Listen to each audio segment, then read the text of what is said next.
Hello दोस्तों। सबसे पहले मैं आपसे रिक्वेस्ट करना चाहती हूँ कि वीडियो देखने के बाद सब्सक्राइब ज़रूर कर लीजिएगा। मैं इन वीडियोस को बनाने में बहुत मेहनत करती हूँ और इसी से मैं अपना खर्चा चलाती हूँ। जो भी सब्सक्राइब करेगा मैं दुआ करती हूँ कि उसकी ज़िंदगी बहुत अच्छी, अमीर और खुशहाल हो। प्लीज़ प्लीज़ सब्सक्राइब कर लीजिएगा। हाय सबको, मेरा नाम सीमा है। उम्र 38 साल की हूँ। विधवा हूँ पिछले 5 साल से। मेरे पति एक बड़े बिजनेसमैन थे। शहर में कपड़ों का बड़ा कारोबार था, लेकिन एक हादसे में चले गए। जब से लेकर अब तक मुझे किसी ने छुआ तक नहीं है। अब मैं अकेली हूँ, लेकिन अमीर हूँ। घर बड़ा है, गाड़ियाँ हैं, नौकर चाकर हैं और वो बिज़नेस मैं खुद संभालती हूँ। लोग कहते हैं मैं अभी भी बहुत जवान लगती हूँ। सांवला रंग, गोल मटोल बदन, लंबे बाल और वो आंखें जो बातों में चमकती हैं, और फिगर भी ठीक ठाक, थोड़ा भरावदार टाइप। कभी कभी खुद को आईने में देखती हूँ तो सोचती हूँ, वाह, ये कर्व्स अभी भी कितने आकर्षक हैं, जैसे कोई छूने को मन करे। लेकिन मैं मजबूत हूँ, घर चलाती हूँ, बेटा 10 साल का है, वो स्कूल जाता है। पर मैं भी औरत हूँ ना। कभी कभी अकेलापन लगता है, रातें लंबी लगती हैं, सोचती हूँ कोई हो जो बात करे, सहारा दे, थोड़ा करीब आए। और हाँ, अगर आप भी मुझसे बात करना चाहते हो तो कमेंट में ज़रूर लिखना। मैं हर कमेंट पढ़ती हूँ। खैर, आज मैं आपको अपनी एक ऐसी कहानी सुनाती हूँ जो मेरी और एक मोची की है। नाम उसका रामलाल है। उम्र करीब 40 की होगी। कहानी बहुत ही ज़्यादा मज़ेदार होने वाली है, जिसमें आपको बहुत मज़ा आएगा। तो पूरी कहानी सुनो और देखो मेरे और मोची के बीच आखिर क्या क्या हुआ। चलो शुरू करती हूँ। बात उन दिनों की है जब मैं अपना घर रिनोवेट करवा रही थी। घर बड़ा है, पुराना वाला, लेकिन मैंने सोचा अब नया लुक दूँ ताकि मन ताज़ा रहे। एक दिन सुबह मैं बालकनी में खड़ी थी, चाय पी रही थी और नीचे गली में देखा एक आदमी जूते सिल रहा था। वो रामलाल था, मोची, साधारण सा, काला रंग, मजबूत बदन, हाथों में वो औजार पकड़े हुए। मैंने सोचा मेरे पुराने जूतों को ठीक करवाना है, क्यों ना इसी से करवाऊं। मैं नीचे उतरी, गेट खोला और आवाज़ दी, भैया ज़रा सुनो। वो उठा, मुस्कुराया, बोला, जी बहन जी, क्या काम है। मैंने कहा, मेरे कुछ जूते ख़राब हो गए हैं, ठीक कर दोगे। वो बोला, क्यों नहीं, लाइए देखूं। मैंने घर से जूते ला कर दिए। वो बैठ गया गेट के पास ही और काम करने लगा। मैं खड़ी रही, देखती रही। उसके हाथ कितने तेज़ चल रहे थे, जैसे जूतों को सहला रहा हो। मैंने पूछा, तुम्हारा नाम क्या है। वो बोला, रामलाल बहन जी, यहीं पास में रहता हूँ, रोज़ इसी गली में काम करता हूँ। मैंने कहा, अच्छा, और कितने साल से ये काम कर रहे हो। वो काम करते करते बोला, 20 साल से ज़्यादा हो गए। जूतों को ठीक करना आसान नहीं, कभी कभी बहुत गहराई से देखना पड़ता है, अंदर तक जाकर। मैं मुस्कुराई, सोचती रही ये बात जूतों की है या कुछ और। लेकिन मैंने कहा, हाँ सही कहते हो, कभी कभी चीज़ें ऊपर से ठीक लगती हैं लेकिन अंदर से टूट जाती हैं। वो मेरी तरफ देखा, आंखों में एक चमक, बोला, जी बहन जी, और कभी कभी ठीक करने में मज़ा आता है, अगर सही तरीके से छुआ जाए। दिल थोड़ा तेज़ धड़का, लेकिन मैंने टॉपिक चेंज किया। ठीक है, कितने पैसे। वो बोला, 50 रुपये। मैंने दिए और चली गई। लेकिन वो दिन भर दिमाग में रहा। अगले दिन सुबह फिर बालकनी में थी, देखा रामलाल फिर वही बैठा है। मैंने सोचा क्यों ना बात करूं। नीचे गई, बोली, भैया कल के जूते अच्छे ठीक हुए, और कुछ नया डिज़ाइन बना सकते हो। वो मुस्कुराया, क्यों नहीं बहन जी, बताइए क्या चाहिए। मैं स्पेशल जूते बनाता हूँ जो पैरों को आराम दें लेकिन दिखने में भी आकर्षक हों। मैंने कहा, बल्कि एक जोड़ी सैंडल चाहिए जो घर में पहनने लायक हो लेकिन थोड़ी स्टाइलिश। वो बोला, आइए मैं आपके पैरों का नाप लूँ ताकि बिल्कुल फिट हो। मैंने पैर आगे किया। वो नीचे बैठा, हाथ से छुआ, हल्के से, लेकिन वो स्पर्श में कुछ था। बोला, बहन जी आपके पैर बहुत नरम हैं, जैसे रेशम। ऐसे पैरों के लिए जूते बनाने में मज़ा आएगा। मैं हंसी, अच्छा जी तुम भी कम नहीं हो, हाथ कितने मजबूत हैं, जैसे सब कुछ संभाल लें। वो काम करने लगा और हम बातें करने लगे। मैंने पूछा, तुम्हारा परिवार। वो बोला, बीवी है, 2 बच्चे, लेकिन काम धंधा ठीक है। आपका। मैंने कहा, अकेली हूँ, पति चले गए। वो चुप हो गया, फिर बोला, बहन जी अकेलापन मुश्किल होता है, लेकिन आप मजबूत लगती हो। अगर कभी भी किसी भी तरह की ज़रूरत पड़े तो बताना। मैंने सोचा ये ज़रूरत क्या है, लेकिन कहा, हाँ, कभी कभी कोई चाहिए जो छोटे मोटे काम कर दे, जैसे जूतों को ठीक करना। वो मुस्कुराया, जी मैं हमेशा तैयार हूँ, बस आवाज़ दो। उस दिन वो सैंडल बनाकर गया, लेकिन बातें दिमाग में घूमती रहीं। फिर रोज़ का सिलसिला शुरू हो गया। मैं सुबह बालकनी से देखती, वो गली में बैठा होता। कभी मैं चाय बनाकर नीचे ले जाती, लो भैया चाय पी लो। वो लेता, बोला, बहन जी, आपकी चाय में कुछ ख़ास स्वाद है, जैसे मीठी लेकिन थोड़ी गर्म। मैं हंसती। हाँ, मैं बनाती हूँ तो दिल से बनाती हूँ ताकि पीने वाले को मज़ा आए। वो पीते पीते मेरी तरफ देखता, बोला, आपके घर में कितना बड़ा गार्डन है, कभी अंदर देखूं? मैंने कहा, क्यों नहीं, आओ। वो अंदर आया, गार्डन में घूमे। मैंने फूल दिखाए। देखो ये गुलाब कितने नरम हैं। वो बोला, जी लेकिन छूने में सावधानी चाहिए, कांटे लग सकते हैं, लेकिन अगर सही तरीके से पकड़ा जाए तो बहुत मज़ा। मैंने कहा, हाँ रामलाल, तुम्हें तो अनुभव है हाथों से चीज़ें संभालने का। हम हंसते, लेकिन वो आंखों की चमक कुछ कह रही थी। गार्डन में बैठकर बातें की, उसके काम के बारे में, मेरे बिज़नेस के बारे में। मैंने कहा, मेरा कपड़ों का बिज़नेस है, लेकिन कभी कभी नए आइडिया चाहिए। वो बोला, बहन जी, मैं जूतों में नए डिज़ाइन बनाता हूँ, शायद आपके लिए कुछ स्पेशल बना दूँ जो आपके बदन को और आकर्षक बनाए। दिल धड़का, लेकिन मैंने कहा, हाँ ट्राई करो। उस दिन वो गया, लेकिन मैं सोचती रही, ये आदमी साधारण है, लेकिन बातों में कितनी गहराई है। धीरे धीरे वो घर में ज़्यादा आने लगा। एक दिन मैंने कहा, रामलाल, मेरे घर के पुराने फर्नीचर पर चमड़ा लगाना है, तुम्हारा काम है? वो बोला, जी बहन जी, मैं चमड़े का काम जानता हूँ, सिलाई से लेकर पॉलिश तक। वो आया, घर के लिविंग रूम में काम करने लगा। मैं पास बैठी देखती, उसके हाथ फर्नीचर पर चलते जैसे सहला रहा हो। बोला, ये चमड़ा कितना पुराना है, लेकिन अगर सही से रगड़ा जाए तो नया हो जाता है।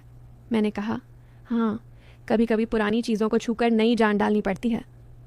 वो मेरी तरफ देखा, बोला, बहन जी, आप भी पुरानी नहीं लगती, अभी भी नई नई सी। मैं शर्माई, लेकिन कहा, अच्छा जी, तुम भी कम नहीं, काम करते वक्त कितने मजबूत लगते हो। हम बातें करते रहे, उसके गांव की, मेरे शहर की। मैंने कहा, तुम्हारा काम अच्छा है, लेकिन बड़ा क्यों नहीं करते? वो बोला, पैसे की कमी है, लेकिन अगर कोई साथ दे तो। मैंने सोचा शायद मदद करूं, लेकिन वो दिन भर काम किया और शाम को गया। रात को मैं सोचती रही, उसके हाथों की वो गर्माहट, बातों की वो मिठास, क्या ये कुछ और है? अगले दिन वो फिर आया, फर्नीचर का काम जारी। मैंने लंच बनाया। लो रामलाल, खा लो। वो बोला, बहन जी, आपका खाना जैसे अमृत, मुंह में घुल जाता है। मैं हंसी, हाँ, मैं बनाती हूँ तो पूरा स्वाद डालती हूँ ताकि खाने वाला बार बार मांगे। वो खाते खाते बोला, आप अकेली रहती हो, कभी डर लगता है? मैंने कहा, हाँ, रातें लंबी लगती हैं, सोचती हूँ कोई हो जो साथ बैठे बात करे। वो बोला, बहन जी, मैं हूँ ना, अगर ज़रूरत पड़े तो बुला लेना, मैं आ जाऊँगा। मैंने कहा, हाँ रामलाल, तुम्हारे जैसे मजबूत आदमी की ज़रूरत तो पड़ती है घर के कामों के लिए। वो मुस्कुराया, लेकिन आंखों में वो चमक। काम ख़त्म होने के बाद हम गार्डन में बैठे। मैंने कहा, तुम्हें मेरे बिजनेस में इंटरेस्ट है? वो बोला, जी अगर आप सिखाएं तो। मैंने कहा, हाँ मैं सिखाऊंगी, लेकिन धीरे धीरे। वो बोला, बहन जी, धीरे धीरे ही मज़ा है, जल्दबाजी में गड़बड़ हो जाती है। मैं सोचती रही, ये बात बिजनेस की है या कुछ और, लेकिन हम बातें जारी रखीं, उसके सपनों की, मेरे अकेलेपन की। शाम को वो गया, लेकिन मैं रात भर सोचती रही, ये रिश्ता क्या बन रहा है? फिर एक हफ्ता ऐसे ही बीता। वो रोज़ आता, फर्नीचर का काम, लेकिन बातें ज़्यादा। एक दिन वो बोला, बहन जी, मैंने आपके लिए एक स्पेशल जूता बनाया है, ट्राई करो। मैंने पहना, वो नीचे बैठकर देखा, फिट है? मैंने कहा, हाँ जी, लेकिन थोड़ा टाइट लग रहा है। वो बोला, टाइट अच्छा होता है, पकड़ मजबूत रहती है। मैं हंसी, हाँ रामलाल, लेकिन ज़्यादा टाइट तो दर्द देता है। वो बोला, जी मैं ढीला कर दूंगा, लेकिन आप कहो तो। हम हंसते रहे। फिर मैंने कहा, तुम्हारा काम देखकर लगता है तुम बड़े हो सकते हो, मैं तुम्हें लोन दूं? वो बोला, बहन जी, आपका एहसान, लेकिन बदले में क्या? मैंने कहा, बदले में तुम मेरे घर के सारे जूते चप्पल संभालोगे और बातें करोगे। वो बोला, बातें तो मैं हमेशा करूँगा, आपकी आवाज़ कितनी मीठी है, सुनने में मज़ा आता है। दिल तेज़ धड़का, लेकिन मैंने कहा, ठीक है, कल से शुरू करते हैं। उस दिन वो देर तक रहा, हम चाय पीते रहे, बातें की, उसके बचपन की, मेरे शादी के दिनों की। मैंने कहा, पति के जाने के बाद जीवन सूना हो गया। वो बोला, बहन जी, मैं हूँ ना सूनेपन को भरने के लिए। मैं सोचती रही, भरना कैसे, लेकिन कहा, हाँ, तुम्हारी दोस्ती अच्छी लगती है। धीरे धीरे वो मेरे बिजनेस में मदद करने लगा। मैंने उसे दुकान पर बुलाया। देखो रामलाल, ये कपड़े हैं लेकिन जूतों के साथ मैचिंग कैसे करें। वो आया, कपड़ों को छुआ। बहन जी, ये फैब्रिक कितना नरम है, जैसे आपका मतलब जैसे अच्छा लगता है।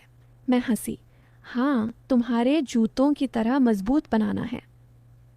हम प्लानिंग करने लगे नया शोरूम खोलने का। वो बोला, बहन जी, मैं डिज़ाइन बनाऊंगा जो लोगों को आकर्षित करे। मैंने कहा, हाँ, आकर्षण ज़रूरी है, लेकिन सीमा में। वो बोला, जी, सीमा तो आप हो, मैं तो बस साथ हूँ। बातें ऐसी होती कि लगता कुछ होने वाला है, लेकिन बस बातें। शाम को घर लौटे, मैंने डिनर बनाया। खा लो रामलाल। वो बोला, आपका बनाया खाना जैसे जहर, लेकिन मीठा जहर। मैं हंसी। क्यों? वो बोला, क्योंकि बार बार खाने को मन करता है। हम खाते खाते बातें की, उसके परिवार की, लेकिन वो कहता, बहन जी, आपकी तरह कोई नहीं। मैं कहती, तुम भी स्पेशल हो। रात हो गई। वो बोला, चलूं? मैंने कहा, थोड़ी देर और रुको, अकेला लग रहा है। वो रुका। हम सोफे पर बैठे, टीवी देखा, लेकिन ध्यान बातों पर। बोला, बहन जी, आपकी मुस्कान कितनी गहरी है। मैंने कहा, तुम्हारी बातें भी कम नहीं। वो करीब आया, लेकिन बस बातें। फिर गया। ऐसे ही दिन बीतते गए। वो रोज़ आता, बिजनेस में मदद, घर में काम। एक दिन दुकान पर हम अकेले थे, स्टाफ चला गया। वो बोला, बहन जी, ये नया डिज़ाइन देखो। मैंने देखा, जूते कपड़े का कॉम्बो। मैंने ट्राई किया। वो बोला, बहुत फिट लग रहा है, जैसे बदन पर चिपका हो। मैं शर्माई। हाँ रामलाल, तुम्हारे हाथों का कमाल। वो बोला, आपके लिए तो कुछ भी। हम हंसते, लेकिन वो पल में कुछ था। फिर मैंने कहा, तुम्हारा लोन मैं दे दूंगी, लेकिन पार्टनर बनो। वो बोला, पार्टनर मतलब साथ में? मैंने कहा, हाँ, बिजनेस में। वो मुस्कुराया, जी, साथ तो मैं हमेशा हूँ। उस दिन हम प्लान बनाते रहे देर रात तक। घर लौटे। मैंने कहा, रामलाल, आज थक गई हूँ, कंधे दबा दो। नहीं, रुक, बल्कि मैंने कहा, आज बहुत काम किया, चाय बना लो।